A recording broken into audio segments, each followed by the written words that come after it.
Sí, voy a partir. Hola amigos, ¿qué tal están? Estamos en un nuevo capítulo de Perspectiva Austral y el día de hoy tenemos un escritor muy importante en América Latina que ha tenido un alto impacto y también en Chile, por lo cual quiero agradecerte aceptar la invitación, Nicolás. Muy bienvenido a este canal. Gracias, Andrés. Hace muchos años que nos conocemos, sos un gran gladiador y bueno, tú también me diste una mano cuando escribí el libro sobre Allende y así que te estoy muy agradecido y gracias también por darme un espacio en tu canal. Sí, eh, bueno, muchas gracias a ti también por aceptar, Nicolás. También es un honor para mí poder conversar un poco más sobre este libro, que es uno de los últimos que publicaste.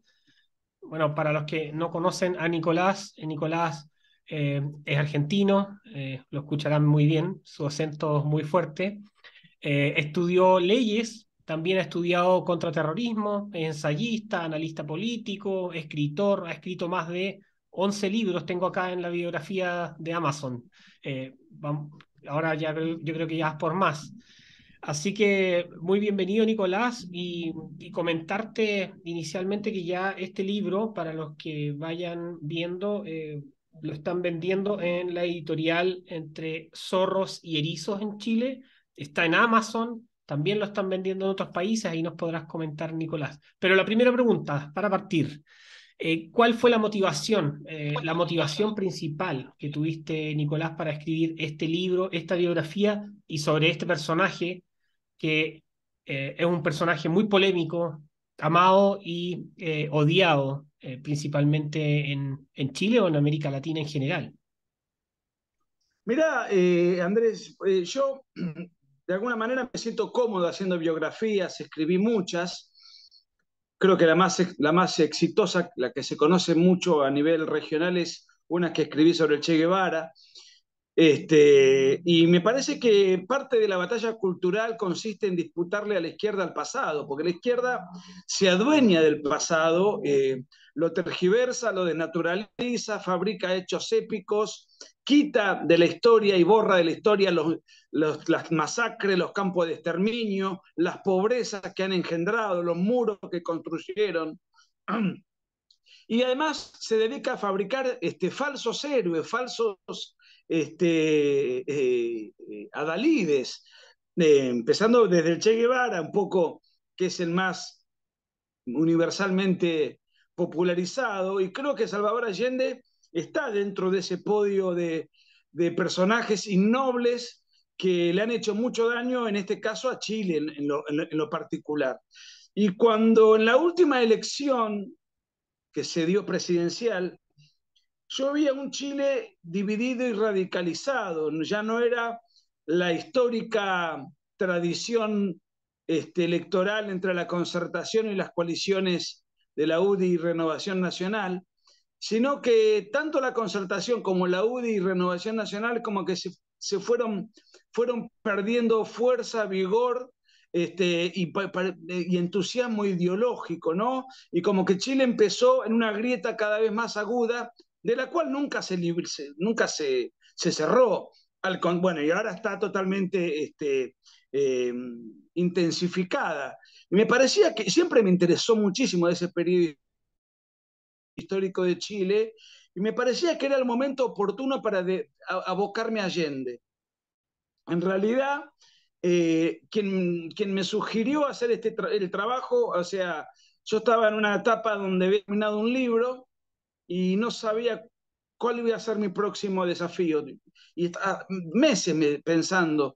Y Agustín me dice, ¿y a vos que te apasiona tanto la historia chilena, por qué no haces una biografía de Pinochet? Porque además tengo mucho material. Me parecía un desafío demasiado largo, demasiado que me iba a llevar mucho tiempo, pero además yo necesitaba, en todo caso, explicar Allende, porque no se puede explicar a Pinochet sin antes explicar a Allende. Entonces, me parecía que era muy interesante demostrar a las nuevas generaciones de chilenos y a muchos de América Latina que saben quién fue Salvador Allende, pero de manera superficial y en función de la historieta contada por la izquierda que lo glorifica.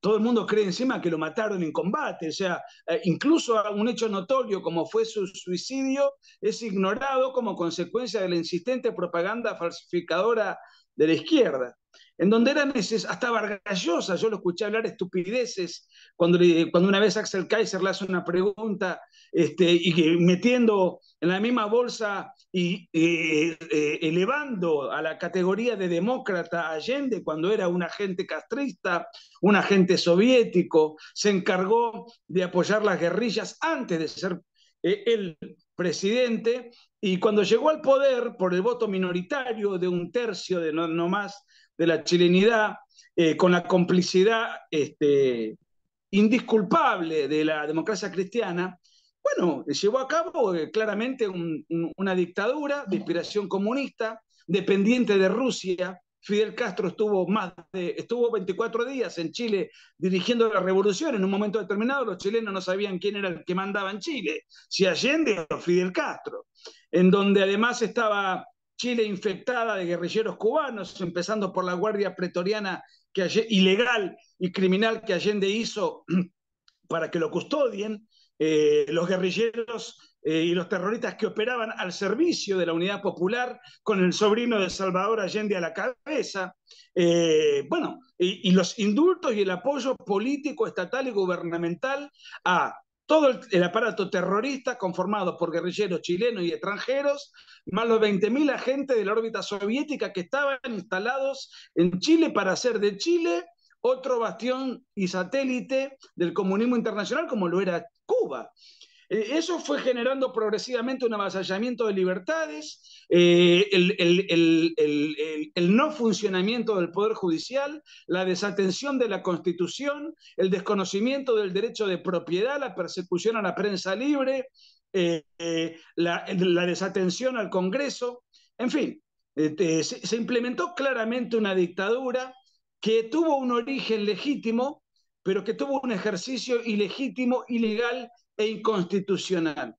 Y que además empobreció a Chile, porque ellos le dijeron, bueno, llevó adelante una política por fuera de la ley, pero Chile entró en un clima de prosperidad y de movilidad social ascendente, etcétera. Bueno, uno podría matizar, no, encima empobreció y aplastó toda la economía y en Chile no había qué comer y se llevaron adelante con la anuencia y el control de un traidor a la patria como el general Bachelet, la famosa libreta de racionamiento como se aplican en Cuba, en donde había filas interminables a la intemperie para que el Estado socialista te dé una taza de arroz por semana, una bolsa de papa por mes, en fin, una limosna periódica, en un verdadero clima camino al totalitarismo.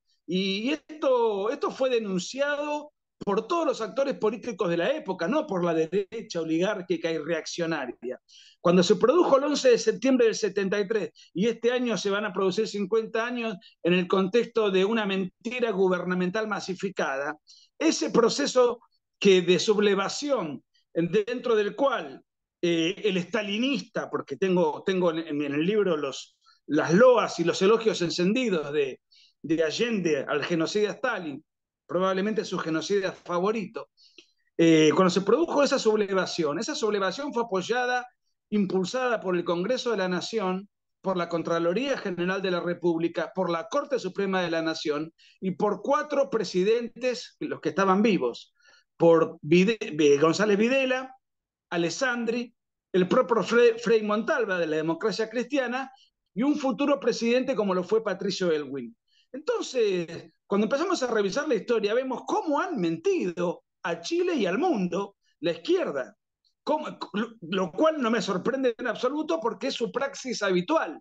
Como no pueden exhibir un solo sistema político y económico exitoso, lo único que pueden exhibir son mentiras, sostenidas a través del tiempo con la gravedad de que quienes estamos batallando contra ellos no tenemos ni la fuerza ni los medios y a lo mejor tampoco tuvimos la lucidez No hablo por mí, porque yo no había nacido, pero digamos, porque en Argentina la mentira también está a la orden del día y de hecho el domingo compite por el Oscar una película totalmente mentirosa y falsificadora de lo que pasó en mi país. O sea, es un modus operandi permanente y un error de la derecha, por eso digo, no es una crítica a los chilenos, sino también a los argentinos en general, no salir en tiempo y forma a contrarrestar, retrucar y desenmascarar las mentiras totalmente documentadas que la izquierda teje para engañar a las nuevas generaciones. Y como las nuevas generaciones han escuchado un solo relato sin que este relato sea retrucado, finalmente vuelven a cometer errores por ignorancia, por haber sido inducidos y conducidos al error, y entonces vuelven a votar por el Partido Comunista o por un personaje que no está ni intelectual ni psicológicamente a la altura de las circunstancias como Boric, y bueno, y compra todo este relato engañoso. Así que eso fue una motivación. Además lo disfruté muchísimo, lo disfruté mucho haciendo el libro, porque a medida que iba haciendo el libro, más allá de lo que yo ya sabía, fui conociendo un montón de otros aspectos de Allende, en donde realmente me sentí motivado en todo momento. Y el libro inclusive lo podría haber hecho un poco más completo, pero de la editorial me exhortaron a sacarlo antes del famoso plebiscito, ¿no? De la Claro. Constitución, porque era un momento crucial para dar la batalla cultural y era necesario entonces que el libro tuviese en la calle y a disposición del lector antes del plebiscito. Si Sí, no, a lo mejor yo hubiese tenido un par de meses más para redondear algunos conceptos, pero más allá de eso, es un libro que me encanta y que en Chile funcionó y funciona muchísimo. Se vende en Busca Libre también, tremendo, y a pesar de eso, sin estar, yo no habré participado de ningún programa de televisión, ni sin haber salido en ningún diario de los grandes de Chile, claro. y ahora en mayo vuelvo para hacer una gira que va desde Santiago hacia Arica, o sea, la parte de Chile que no recorrí. Mira, yo quiero agradecerte un punto que tocaste porque quiero resaltarlo, de que es la disputa por el pasado. Hay una cosa que es, de ahí tú dices que es fundamental. El pasado lo reescriben, perdón, y lo escriben los personajes de la izquierda, los historiadores, sociólogos, los que se toman las universidades, y obviamente las generaciones posteriores lo que perciben o leen de la historia es aquello que en general la derecha no tomó en consideración para escribir y criticar también la visión oficial. Y lo que dice es algo que es real, no es solo a un tiempo particular. Vemos hoy, por ejemplo, en el caso chileno, de que el Estado, el gobierno, emite un comunicado de cuál es el relato oficial. De hecho, para la conmemoración del golpe de Estado, y señalan que es un relato oficial para la conmemoración del golpe. Entonces, ahí uno ve cómo ellos van instalando por la fuerza, con el aparataje gubernamental, con los grandes medios de prensa, un relato. Y si nos vamos al pasado, también vemos que, por ejemplo, el libro El Kerensky chileno, el gobierno demócrata cristiano de Frei Montalva, ese libro, El Kerensky chileno, fue prohibido en Chile. No lo dejaron entrar. De hecho, la edición argentina, esa, Buenos Aires, sí, esa edición cruzada, precisamente fue prohibida por el gobierno de Frei Montalva. Entonces ahí vemos también cómo las características del control total del poder se iban dando ya paulatinamente antes incluso de la llegada de Allende. Por eso me gustaría preguntarte, Nicolás, también, eh, ¿cuáles son, en este caso, los elementos que tú consideras fundamentales para considerar, porque es una tesis, por supuesto, para considerar que el gobierno de Salvador Allende devinió o fue una dictadura? Bueno, a ver, la dictadura consiste en tener la suma del poder público. Entonces, si bien había en Chile formalmente instituciones republicanas, estas no funcionaban. Es más, hay un momento determinado, por ejemplo, que para mí es la confirmación de la tesis de título del libro, en donde la Corte Suprema emite un comunicado, una resolución, exhortando al presidente y le dice por décima vez, señor presidente, usted no deja actuar al Poder Judicial. Tenemos 7.000 sentencias de jueces que ordenan restituirle a los verdaderos dueños sus propiedades e inmuebles ilegalmente usurpadas por elementos terroristas, y esas sentencias no se pueden llevar a cabo porque usted ha paralizado el funcionamiento del Poder Judicial y el funcionamiento de los auxiliares de justicia, que en este caso serían los carabineros, que serían la fuerza del orden, que por la fuerza deberían llevar a cabo las sentencias. Entonces, el Poder Judicial le está diciendo eso a Allende. Usted no nos deja funcionar, no podemos funcionar, está el país paralizado, nuestro rol es decorativo, es la 10ª vez que se lo pedimos. Y Allende le contesta. Y la respuesta que está en el libro es: nosotros no vamos a acatar ninguna sentencia judicial que no sea coincidente con el espíritu de la revolución. Entonces, Allende está reconociendo que su gobierno está por encima de la Constitución, del derecho de propiedad y del Poder Judicial. Entonces, ahí él ya está poniéndose en un lugar por encima de las instituciones, por encima de la ley, y eso ya de por sí es una confesión de que es un dictador. Ahora bien, es un dictador al estilo. Yo en alguna época, cuando me dediqué mucho a estudiar el socialismo del siglo XXI, ponía como antecedente a Allende, porque ¿qué ha hecho Hugo Chávez u otros personajes como Ortega? Llegan por una vía legítima y luego llevan adelante un proceso en el cual van construyendo primero un autoritarismo y después un totalitarismo. Eso lleva tiempo, porque a diferencia del castrismo que llegó por la vía armada, hay que de alguna manera ir acomodando y dinamitando la democracia y la república. Allende llegó a ser un dictador autoritario, no llegó a ser totalitario, porque se produjo el 11 de septiembre del 73, pero ese era el camino.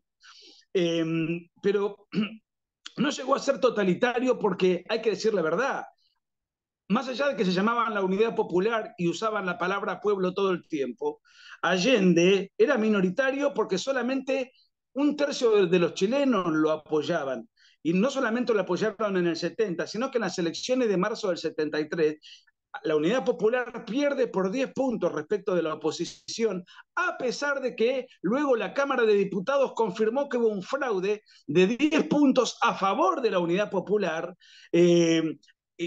A pesar de ese artificio que le agrega 10 puntos a la Unidad Popular, perdió por 10 puntos, si no hubiese perdido por 20.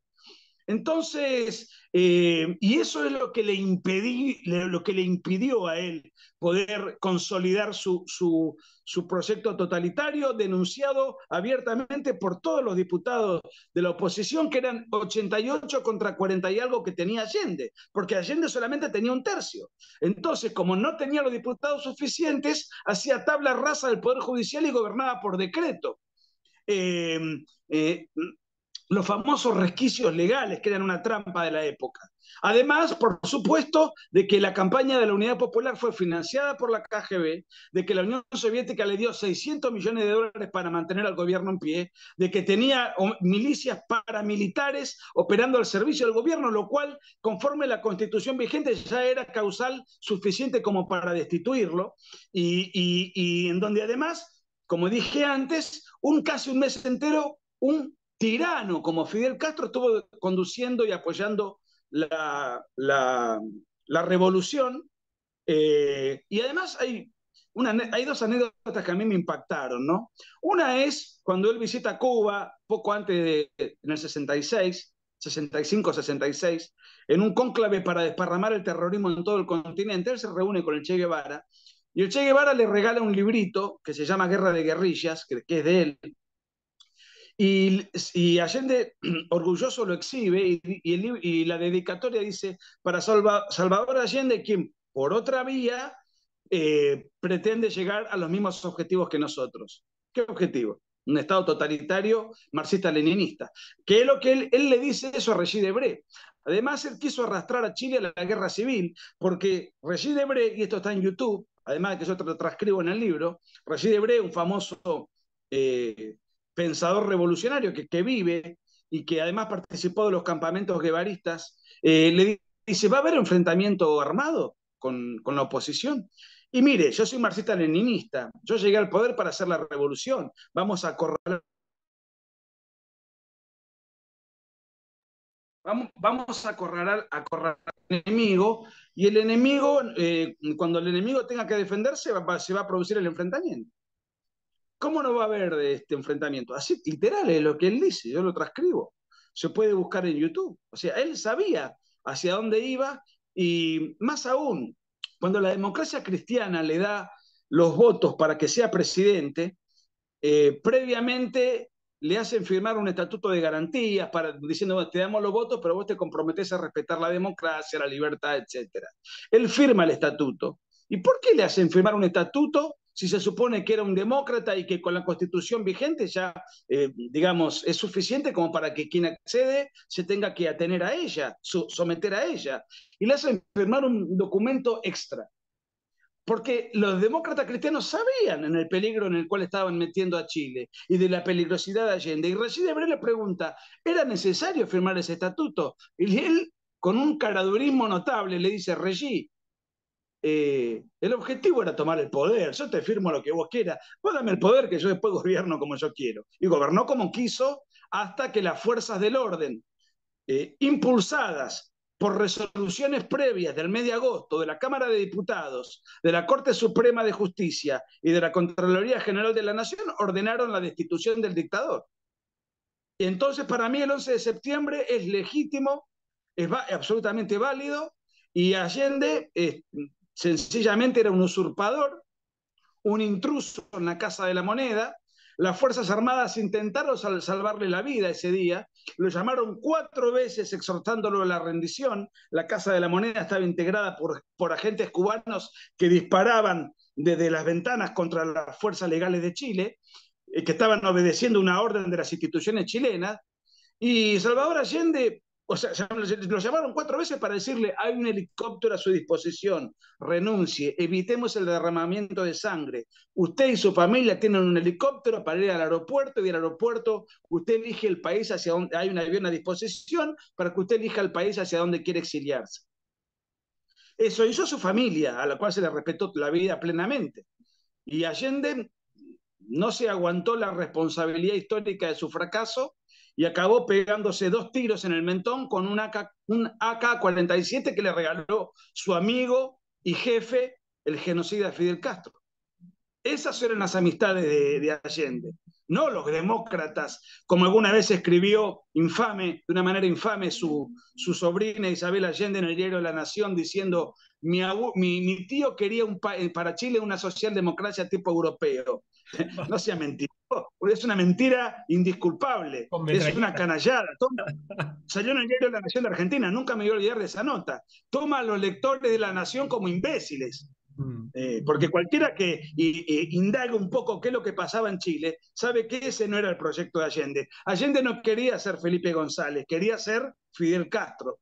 Y fue camino hacia eso, y no lo logró porque precisamente por el 11 de septiembre del 73, que yo reivindico. Si yo fuese chileno, lo reivindicaría como una fecha patriótica y no como una fecha para lamentar. Lo que hay que lamentar es el año 70, cuando la democracia cristiana le da a este inmoral, castrista, estalinista, financiado por la KGB, los votos para que se haga con el poder del Estado y desde ahí destruir la democracia. Y una reflexión más, Andrés, porque no quiero, me entusiasmo, pero no es cierto que el 11 de septiembre Chile haya perdido la democracia, porque en Chile no había democracia antes del 11 de septiembre del 73.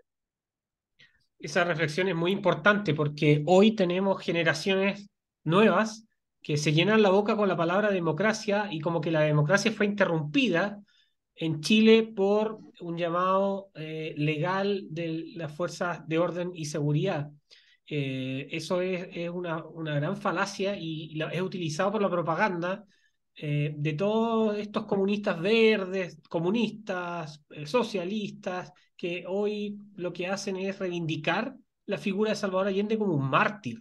Y eso yo creo que es muy valorable de tu libro, que al fin y al cabo indaga nuevamente, y obviamente con una pluma distinta, extranjera, indaga sobre la vida de Allende en tanto a su manejo, su management dentro de las instituciones del Estado y cómo estas personas con aspiraciones totalitarias, que son claras porque lo manifiestan en su pensamiento, van corroyendo todas las instituciones que crean las democracias liberales, que es separación de poderes del Estado, instituciones que se auto van mejorando, que hay contralorías que van viendo la gestión pública de los fondos, pero al fin y al cabo, estas personas les encantaría poder gobernar por decreto, y ahí la importancia de la defensa de las instituciones y de decir que estas personas que abusan de la palabra de democracia son los menos demócratas que hay, ¿no? Bueno, es que además, Allende, digamos, participaba de una coalición. La coalición era entre el MIR, que era una fuerza que no se podía mostrar, pero que operaba al servicio del crimen político, el secuestro, la bomba, el atentado, el homicidio, al servicio del gobierno. El MIR, el Partido Socialista, que en esa época no era el de Lagos, era extremista y más, te diría, estaba a la izquierda del Partido Comunista, que era el partido que dependía de la Unión Soviética. Y otras organizaciones de menor envergadura, pero esa era el grupo fuerte. O sea, el Partido Socialista y el Partido Comunista, más el MAPU, algunas organizaciones menores. Ahora, hay dos personajes clave, uno es Carlos Altamirano y el otro es Luis Corbalán, del cual que uno es el presidente del Partido Socialista y el otro del Partido Comunista respectivamente. Y yo a ellos los menciono constantemente porque era un trípode de ese gobierno dirigido por Salvador Allende, en donde constantemente hacen llamado a la guerra civil, a cerrar el parlamento burgués, a cerrar el poder judicial burgués, a cerrar la estructura democrática de Chile e ir hacia la revolución al estilo Fidel Castro, tal como ellos pretendieron. Y la presencia de Fidel Castro durante un mes, perdón que sea reiterativo, pero es un hecho tan sintomático, tan elocuente, que pone de manifiesto las pretensiones, la tendencia, el objetivo de Allende, siendo que además Allende y los militares afines a él, porque él quiso militarizar su gobierno con el general Prats y con otros altos mandos que no pudieron sostenerse porque no tenían luego, en un momento determinado se quedaron sin consenso dentro de la oficialidad de las Fuerzas Armadas, pero Allende llevó a los militares adictos a él al poder para militarizar su estructura gubernamental. Los militares no ingresan al poder con Pinochet. Allende lo lleva al poder, llevando a varios de ellos, el general Prats, el más conocido, porque incluso llegó a ser presidente cuando Allende viajaba, por ejemplo, a la Unión Soviética. Y el general Prats también viajaba a la Unión Soviética. ¿Y a qué viajaban? A pedir financiamiento y armas para abastecer a las milicias paramilitares, a las estructuras guerrilleras que operaban a su merced. Entonces, bueno, pero ¿qué pasa? Cambia la historia, pasan los años, satanizan a sus opositores, enaltecen a sus malogrados referentes, utilizan la palabra pueblo, democracia, justicia social, igualdad, todo un sinfín de aforismos demagógicos para confundir y engañar a la opinión pública. Y por eso me pareció importante esto. Ahora, también hay una responsabilidad de las falsas derechas que hoy tendrían que contar todo esto. Y yo veo una pusilanimidad en la UDI, en Renovación Nacional y en otras expresiones que dicen ser de derecha, que por cobardía, por falta de coraje o de conocimiento historiográfico, no salen a decir con todas las luces, con toda energía, que ustedes que están conmemorando, ¿qué van a hacer este año? ¿Qué van a hacer el 11 de septiembre? Porque, ojo, no apoyar la rebelión militar del 11 de septiembre no te convierte en un demócrata, te convierte en un apoyador de la dictadura vigente de inspiración castrista que había en Chile y que gobernó durante casi 3 años, 1000 días. Mm. Sí, bueno, por lo mismo es importante reivindicar que sobre todo en estos 50 años del desastroso gobierno de la Unidad Popular, es relevante que también para los chicos, para la gente que vea este programa y pueda difundirlo, para también ver este otro relato, porque aquí existe un relato que no se ha hablado, que está escondido en manuscritos, en otros libros, y que hoy viene a ser revelado muy interesantemente en el libro de Nicolás Márquez. Aparte que tiene muy buenas fuentes, conozco a Ernesto Medalla, bueno, tiene, bueno, Víctor Farías, hay muchos autores también chilenos y otros de fuera, Gonzalo Hermógenes, Rojas, Hermógenes Pérez de Arce, pero que con una pluma muy agradable y divertida, como escribes tú, Nicolás, se puede leer. Así que estén atentos al libro, lo pueden adquirir en la editorial Entre Zorros y Erizos y además, en obviamente, Buscalibre está y en otras librerías, pero ahí lo pueden adquirir. Ha sido un tremendo, no sé, creo que está cerca de la cuarta edición y cada edición fue de 2000 libros. Así que, y ahora yo en mayo voy a estar y además se va a hacer un debate con un allendista en Valparaíso, que va a buenísimo. ser filmado. Así que yo estoy muy entusiasmado porque, digamos, esto sirve para amplificar el contraste y a ver de qué se disfraza, no sé con quién voy a debatir, de qué se disfraza el castrocomunista que me viene a vender a Allende como un demócrata caritativo que no le dejaron completar las reformas, ¿no? Claro. A ver cómo defiende a su suicida predilecto. Sí, así que bueno, agradecerte, Nicolás. Estuvo muy entretenida la conversación. Me imagino que obviamente van a sentir que es corto, pero la idea de estos videos es poder sintetizar lo más posible las ideas generales del libro y obviamente están todos invitados a comprarlo, a adquirirlo ya internacionalmente en Busca Libre, en Amazon también lo pueden tener en formato digital. Así que nos vemos Claro. pronto, Nicolás, y nos vemos en Chile también. A ver si es que en algún momento viajo a Argentina. Ah, sí, será un placer verte por estos pagos. Así que te mando un abrazo y te agradezco mucho el diálogo y la posibilidad de mostrarle esto a tu público. Así que te agradezco muchísimo la deferencia. Un gran abrazo y que tengan muy buen día. Chao, chao. Chao.